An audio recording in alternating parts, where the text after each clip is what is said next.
Hey loves, welcome back to my channel. Today we'll be making an intense protein treatment made from papaya, egg, and honey. So let's get started. I'm starting this routine off with clean hair and no product in it. And to blend all the ingredients, I'll be using a blender cup. I'm using a ripe papaya with seeds and adding a few big pieces to the blender.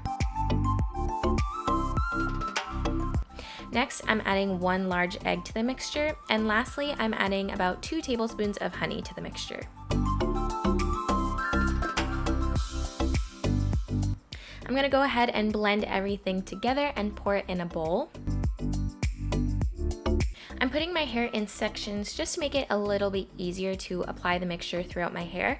And once it's all sectioned off, I'm going to distribute it from root to tip.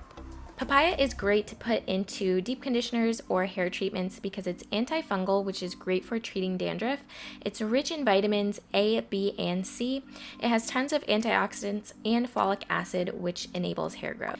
Eggs are rich in protein to help strengthen the hair strands, and honey is a humectant for drawing moisture into the hair. Now that all the treatment is applied, I'm going to go in with my Vanity Planet scalp massager, which I will link in my bio down below. I'm just going to do a quick scalp massage to stimulate the scalp, help absorb all of the nutrients from this hair mask, and promote hair growth. I left this treatment in for about 20 minutes covered with a hair cap. Then I followed up with a deep conditioner to balance out the protein with moisture. And these are the final results. So thank you guys so much for watching. I hope you enjoyed this DIY mask. Don't forget to like and subscribe, and I'll see you in my next video.